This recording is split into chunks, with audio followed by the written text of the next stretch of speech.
لا تتركوا فيه الخير العظيم. رحم الله أجدادنا وجداتنا وشيوخنا وأولياء الله عز وجل، كانوا يواظبون على هذا الكتاب.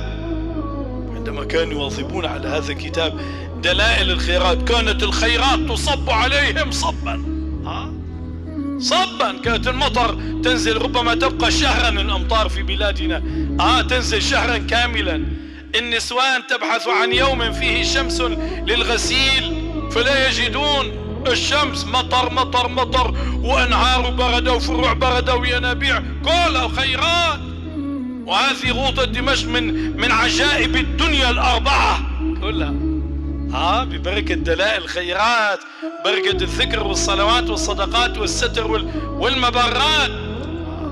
كان يبحثون في الشتاء عن الشمس من أجل أن يغسلوا، فعملوا بعدين هيا شمس اطلعي لي حتى انشر غسيلي. وقت لماذا قالوها؟ أنه ما يجدون أمطار أمطار أمطار أمطار خيرات.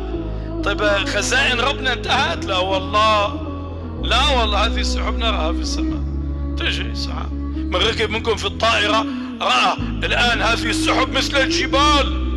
طائرة عندما تصعد فوق السحاب كما وصفها ربنا سبحانه وتعالى، الله أكبر، كالجبال. لو سحابة واحدة لو نزلت كلها لغمرت الدنيا أيها الأحباب. خزائن ربنا ممتلئة، ما نفدت، ما نفدت. لكن ليه ما عم تنزل؟ بسبب ذنوبنا. كان يقول حسن البصري عندما يرى السحاب يقول فيها والله أرزاقكم ولكن منعت بسبب ذنوبكم.